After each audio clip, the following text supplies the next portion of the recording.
All right, let's try it again. Now on the wireless network here at the house instead of this Sprint bullshit. So yeah, come on in. We see if we can do this without it freezing up. Let's see who's the first to make it in.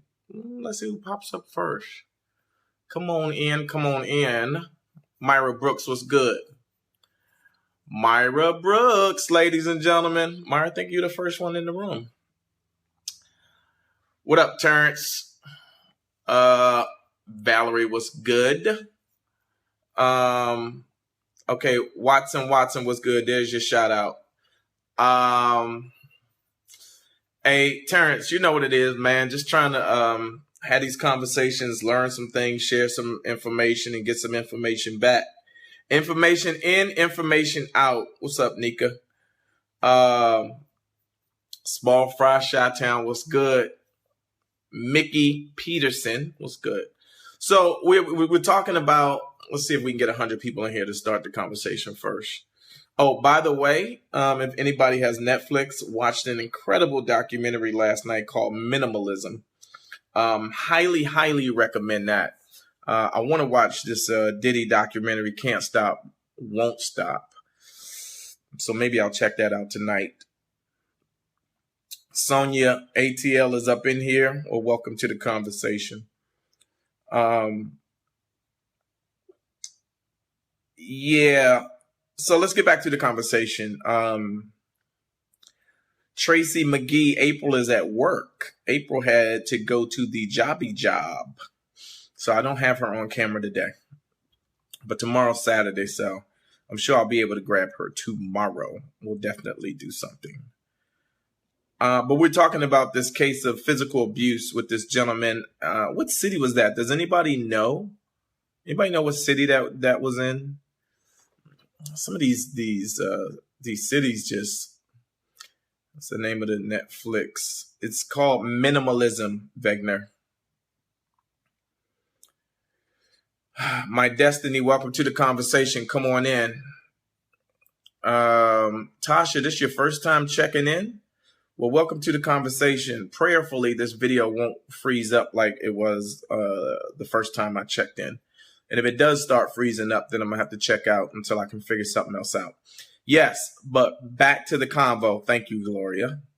Yes, the victim showed up to court on behalf of her abuser to argue for leniency. So that's what we were discussing. And there has to be some type of psychological trauma that she is going through in order to put her in a place where she shows up. The guy got 8 years, I believe, in prison. And rightfully so. There's no way anybody should be out here in the street. These cats are animals. These are monsters. I know that a lot of black men are wrongfully in prison, locked up in the prison industrial system. But, we have prisons for a reason. And sometimes cats do things that are so heinous that the universe has to give them a timeout. And I can tell you this. I can not just tell you, I can promise you this. I have 2 sisters. I have 2 older sisters. And, but I also have 11 brothers. And I can guarantee you ain't no cat ever put his hands on my sisters, because they would have been either in the ground or so badly beaten by the 12 of us that they would have known you don't ever put your hands on somebody that's related to us like that. So I don't know. We have to change some things. We have to change some things. I was talking about the importance of like I got 3 sons. I have 3 sons. Y'all hear me talk about my sons all the time. And one of the things that I express to them is the importance of being respectful, being gentlemen, and how you treat women with respect first. I don't need to put young men out in the universe that see women as objects, are abusive toward women, and don't understand how important it is to like create an environment where women can be excited, can excel, can grow, and can become the vessels of love that they are intended to be. Right? I think that you guys watch me and April on camera. I think that one of the things that I've benefited from greatly is the investment of love, energy, and respect that I've put into our marriage. April for certain knows that I love her to pieces. April for certain knows that I would never, ever put my hands on her. And she knows that, I would put my life before hers in a drop, like without question. It doesn't even, it's not even a question. So, that being said, I just know that one of the reasons that we do these videos, one of the reasons we share snippets of our journey, one of the reasons we have the conversations that we have, the easy ones and the challenging ones, is so that people start to see the connective tissue between dating, marriage, family building, and community building. All right? Let me say it again. The reason why we continue to do this is so that the folks that follow us, the folks that see these videos, can see the connective tissue between dating, who you choose to date, who you choose to bring into your life, dating, marriage, right? Who you choose to marry after you made that decision that somebody is worthy enough to hand over your life to. Because ultimately, when you make that huge a commitment and you lay down next to somebody at night and go to sleep, you're handing over the trust and care of your entire life to that person. And from marriage to family building, because, the bulk of us want to bring something into the world to leave as a piece of our legacy. And that becomes children, that becomes other human beings that are related to us. So that means they're relatable, and that becomes our family, right? And so the environment that those children grow up in will determine the community that we ultimately grow up in. When we put kids into the world with no direction, with no respect for human life, with no respect for themselves, without humanity, then our communities, which these kids are a part of, become more dangerous. Hello? Is this making sense to anybody? Because it makes absolute sense to me. Right? So, as parents, right, we all have a responsibility to make wiser investments, right? And to put more positive energy into these children who come into the world with no direction. They don't come into the world with hate in their heart, right? They only know what we teach them.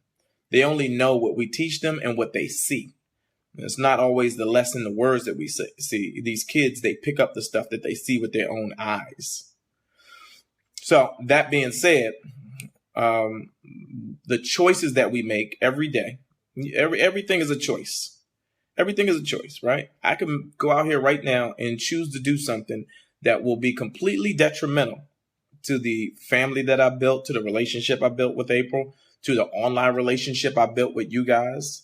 If you guys saw me go out here and do a video if you saw a video of me abusing April like that, I'm sure you guys would be like, what the fuck? I don't even know that Royale. But that would be a choice, right? If April said something slick to me and I decided to grab her and push her down, like, that's a choice. I'm of sound mind and body. I'm a responsible human being. We all get pushed one way or the other, right? But we have to take a minute to think about the choice that we make, the action, what's going to be the consequence on the other side of that action. So, again, we have to think about these things. We have to think about these things when we decide to have children, right? Because that should be a decision as well. That should be a decision, so that there is a thought that behind why we're bringing children into the world. How can we give them the best opportunity to be successful in a universe that's really not for them, right? The system right now is not set up for any of our kids to be successful. So let me stop for a second. Is it continue to? It's the internet on my side is completely clean. I'm not having an issue with it freezing up. So I saw somebody say something about it. I just want to be clear that we're still good. If the internet is good and clean on your side, just give me a bunch of hearts so I'll know that we're good and I can keep going.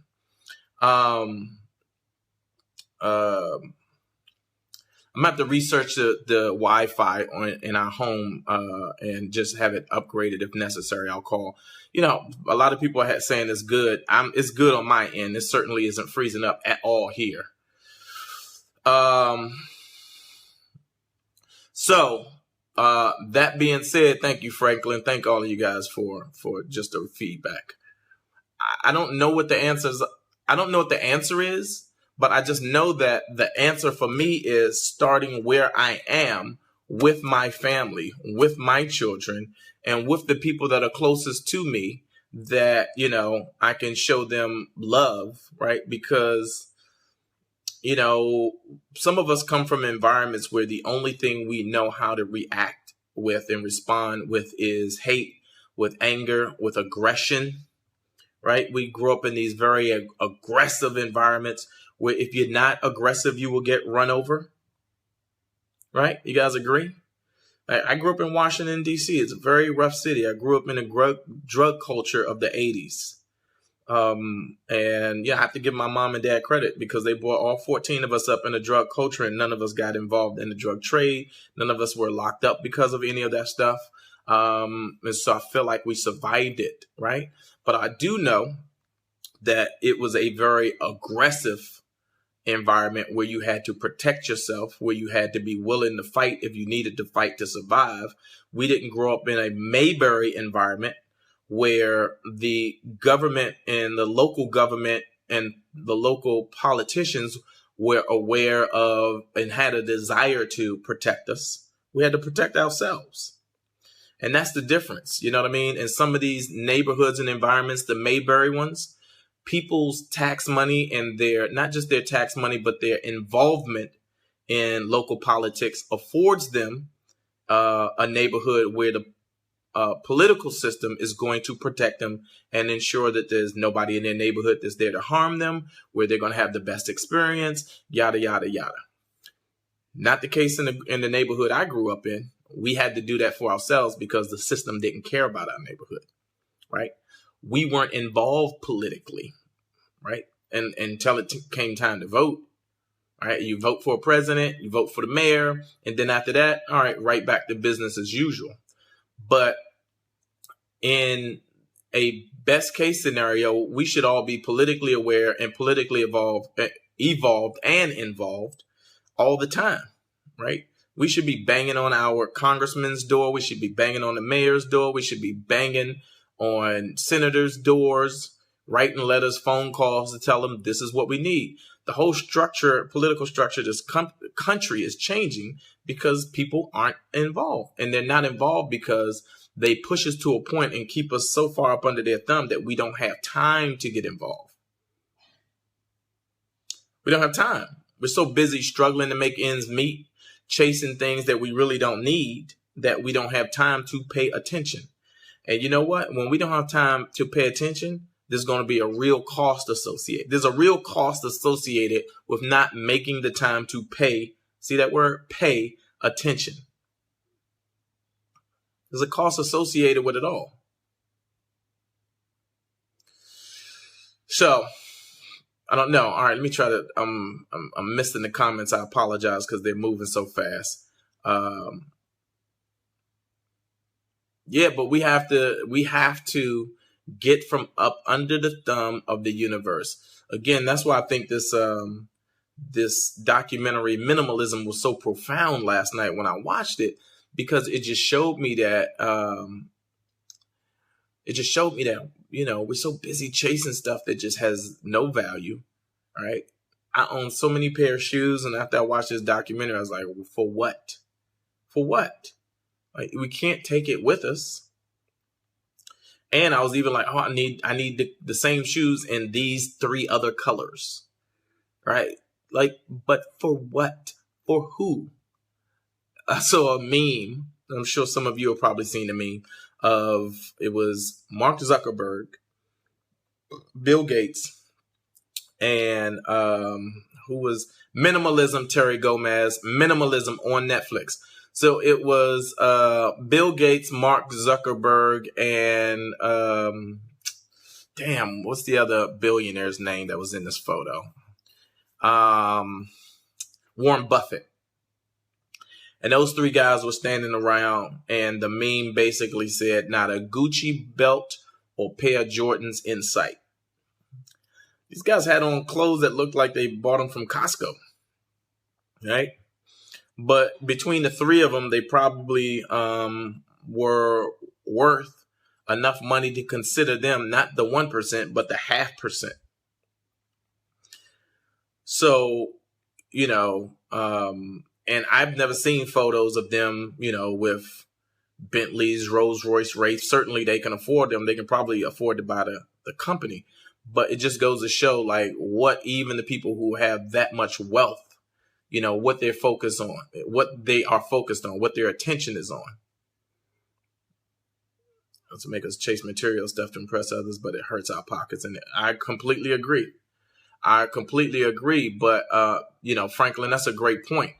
We're so busy trying to show people that we have wealth that we'll never be able to attain real wealth at the end of the day. Absolutely, Gerald. He still owns and lives in, from what I understand, the house he grew up in. But meanwhile, everybody else is chasing a mansion, a mega mansion, a McMansion, or something that costs way more than they can afford. It's a conversation I had with April last night about this house that we live in is not paid off. But if we actually sold this house, we would have enough cash on hand to be able to go buy a piece of land and build a home, like a container homes. We're looking at the shipping containers and building a home out of shipping containers. And those homes might cost $75,000 to build, and then whatever the cost of the land. But I'm like, we got to be smarter about this, right? We got to make moves that are going to allow us to have a lifestyle that's free of stress. So, and then the other thing is, here's the other thing is, like, we're so busy waiting for people to give us an opportunity that we never realize the value to see ourselves as the opportunity. Like, on my block, there are at least, I think I've seen 3 different Latina females, women, who come up and down the block regularly looking in trash cans to get bottles to recycle, right? And for some people of a certain culture, that will be beneath them.